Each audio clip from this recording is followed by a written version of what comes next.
What's good with it in the hood with it? Welcome back to the collective clips where you already know we we get it in. But before we get it in, let's get the intro in.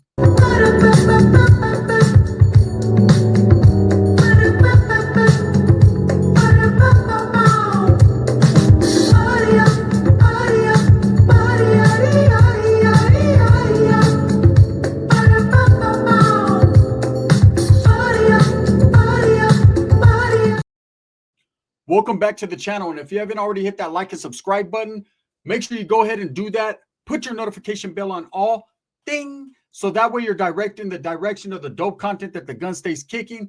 And I appreciate the support. I'm very humbled. We're back. We're back, and I got a serious video. Okay. Kind of sentimental to my heart and to those that I know. And I wanted to speak on some real shit right here, man. So please stay tuned in because this is a direct message for those that keep running their frivolous ass fucking dick suckers who keep bumping baking soda breath on the door about a situation that they should just let go of, that they should just let lie, right? Now, me, myself, I do videos every day talking about different topics. I've been doing videos on my other channel about the whole Manny situation. And I understand wholeheartedly that two people are deceased behind that situation. And by no means am I condoning what happened.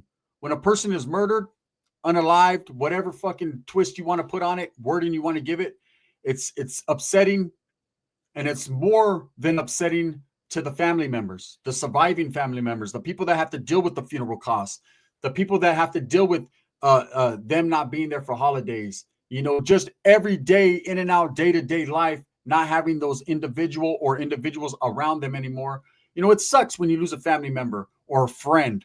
Okay, in this case, I wanted to let people know that there was a man that was unalived in Salinas Valley a few months ago, right?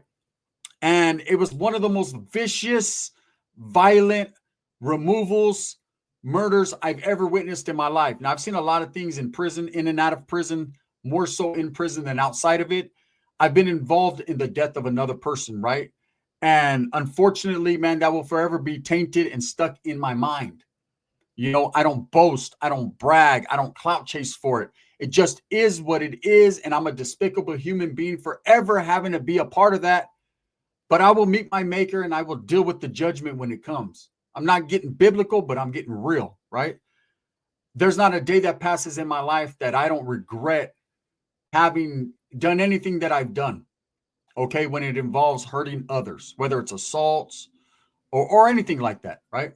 Now, this guy that was murdered in Salinas Valley was a Norteño, an active, striving Norteño, right? And when the murder first occurred and I seen who it was, I chose not to do videos on it. I chose not to go in depth and do all these crazy videos. I chose to kind of lean back, right? And just wait and see how it all played out, because the individual who was killed is literally from my neighborhood, my barrio, what I represented for so long. You could take the man out the barrio, but you can't take the barrio from the man, right? And that's just what that is. So when I seen he was a younger homie that was killed in this violent fashion, I was a little upset. Who isn't? When you see one of your homeboys, whether you kicked it with him and you know him personally, he still grew up, drinking that same water, toiling in that same soil that I toiled in, right? He's from my block, one of us, one of ours, right? And when I was able to literally get a hold of the video and see the removal, I got osco. I got sick to my stomach. I got a little sentimental. I had a tear in my eye. I couldn't believe that someone from my area, from my neighborhood, got done that dirty. The overkill was real. Now, I understand the Norteño plight. I understand that life. But what I also understand is that man has a family in Merced that knows what time it is, right? That had to watch that or had to hear or get that phone call that their loved one was murdered in that vicious fashion. All because of some bullshit. Now, I've seen videos. Boxer Mendoza did a video on it. Renegade Media did a video on it. Dubs did a video on it. A lot of these other content creators have done videos on it. If you noticed, I did my little video and didn't say too much and got the fuck up out of there, right? But I see more people like Boxer and these guys, they're elaborating on it. They want to know why he was killed. Well, I know exactly why. Okay? You have to understand that these two guys who did this brutal killing picked up a case. Neither one of these guys had life without the possibility of parole. One of them was a lifer. The other one was a lifer. But they didn't have life without. They both had action at going home eventually. And now this case just might end all that. You know, when you're a Norteño, a Southsider, any gang member, and you're with your people and you're functioning with your people, you need to have an understanding that when it's your time to shine, when your number is called, when your hand is raised, when you're put on frontline status, when you are asked to do a movida for the casa, right? You can't deny it. You're putting your life in a dangerous situation. So I understand the get down with these guys, but watching the removal of what happened to the dude from my neighborhood, Quasi, right? It seemed like overkill. It seemed like these guys were striving to lay a demo down to show that, hey, the Norteño cause is harder than anything else. Now, look, I respect everybody, but this right here was uncalled for and very unnecessary. Look, when you're living that life, when you sign up for it, you need to understand what you sign up for. I get it, right? But in the manner and fashion that this removal was done, I'll never be able to erase it from my mind. And it hurts the heart more that it was a kid, a youngster. He wasn't that young. He was a grown man, but a youngster from my neighborhood that had to suffer that type of attack. And no one seems to give a fuck about him.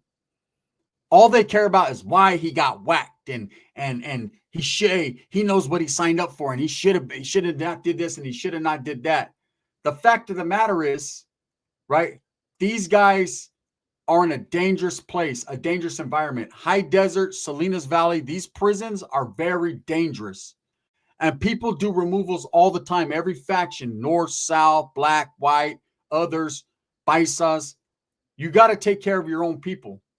But sometimes, and there are times, and I believe this is one of the times where the harsh reality is that people were more so focused on trying to save face and be hard rather than realizing that this dude just made a mistake and messed up. And maybe, hey, homie, you got to go a little plaquear and get the fuck out of here. You're no longer welcome. You violated the conduct of the rules and the reglas that we function under. See you later, right? Why does that have to be so vicious and violent that you literally have to stick a knife in a guy's face and stomp it into his face to prove a point? What point does that prove? It was already gone. Does that mean that you're a stone cold killer, that you're hardcore, you're harder than everyone else? Because it could have been easily you. It could be anyone. No one is immune in prison. Nobody is better than the next man. No one is bigger or badder than the program. The program is the baddest, and that's just what that is. And you could get done in by the program just as easy as you could participate in it. Now, all these content creators that are making videos, and the most recent one was done by Boxer Mendoza, where he was explaining why it happened. Who gives a fuck about why it happened? It happened, right? I know people want information. I know people want to know. Just like in the Sin City Manny case, everybody wants to know why. Well, I'll tell you why. He felt like he was getting bullied. He felt like he was getting disrespected. And so he went and killed two people. Unfortunately, their family has to suffer through that. Well, my homeboy from my neighborhood, his family is suffering through that as well. And no one is showing any respect towards them whatsoever. They're not doing it in a respectful manner. They're talking about him like he was just like he deserved what he got.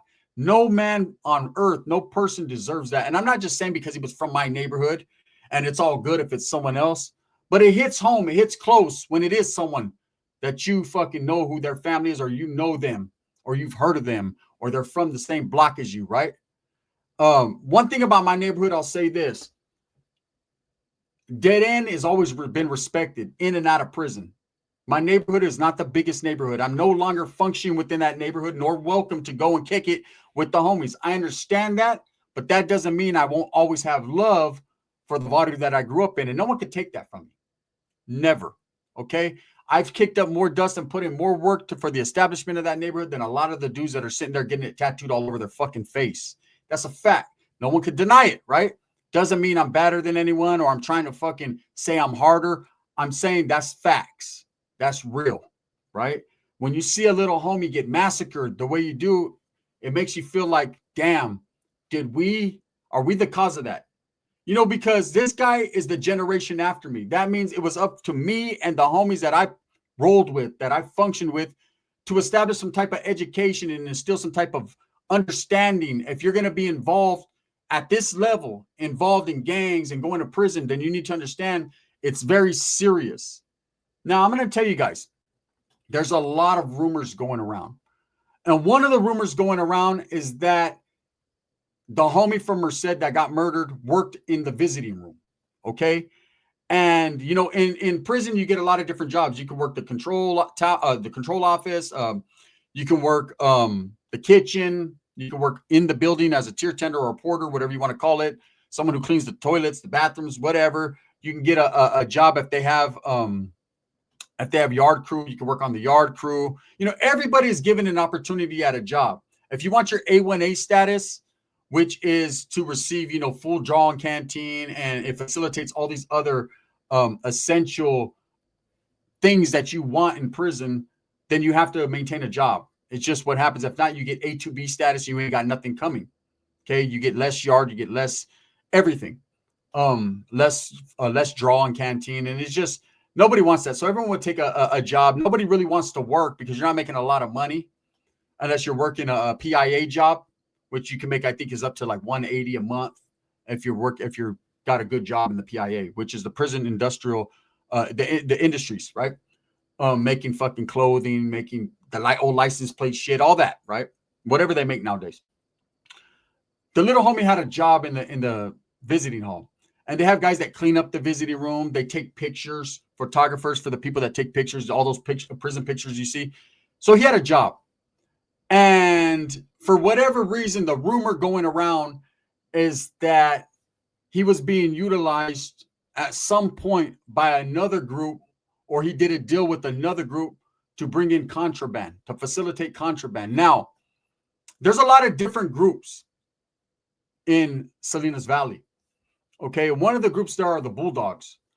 And I think we all know by now the Fresno Bulldogs are the only raza group that are segregated. Besides protective custody SNYMH, they're the only ones that are kept segregated from everyone else. It's not that they're PC. It's not that they can't handle their business. It's not that they won't handle their business, but they're kept separated because they have two big adversaries. And due to the administration and the safety and security of that prison, it has been deemed for years now that Bulldogs will be kept separated. Every time a Fresno Bulldog or a county dog or whatever type of dog hits the yard, it goes down, whether they get off or North and South gets off on them. Everybody knows Bulldogs can't be in general population with the North and South. Just the way it is. It's going to continue to be like that. They did have opportunity.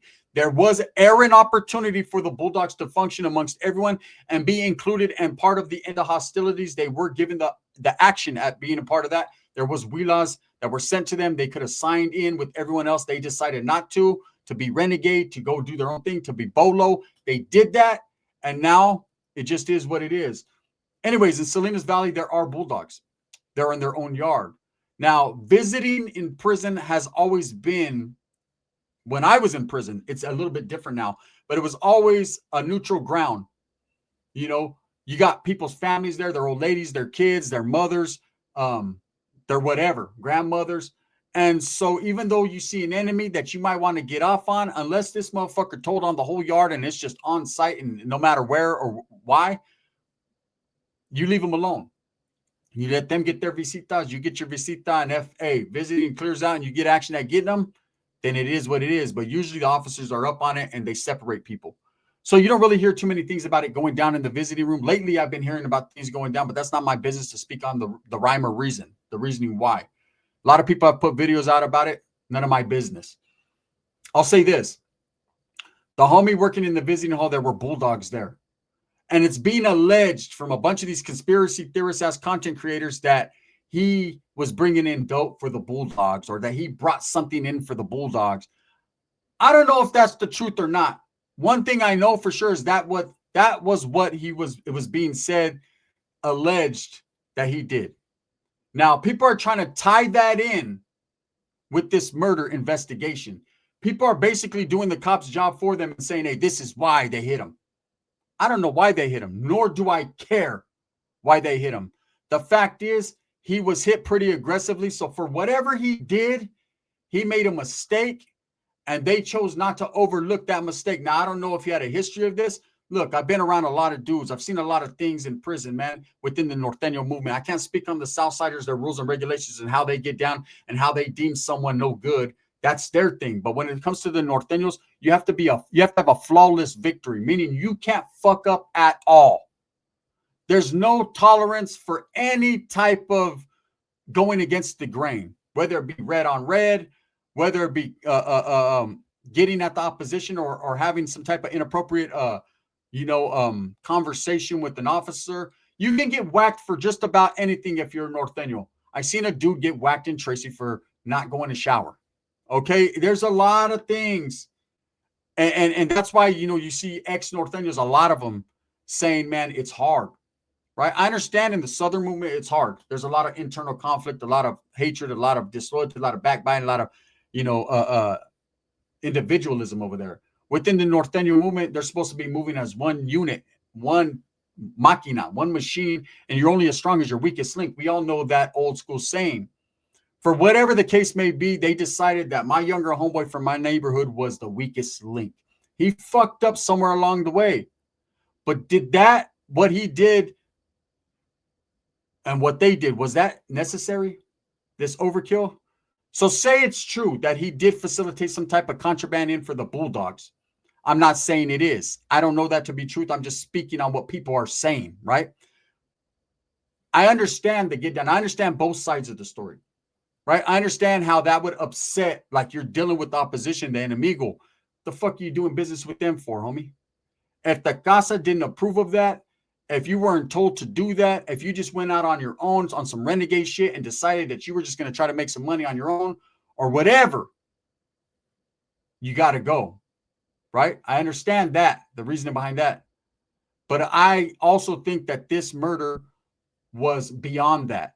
I think it was more so that these guys chose to go all out because they wanted to prove something. Now, for the family, the reason I haven't done a lot of videos on this is because I feel for you. My condolences, right? It hits close to home.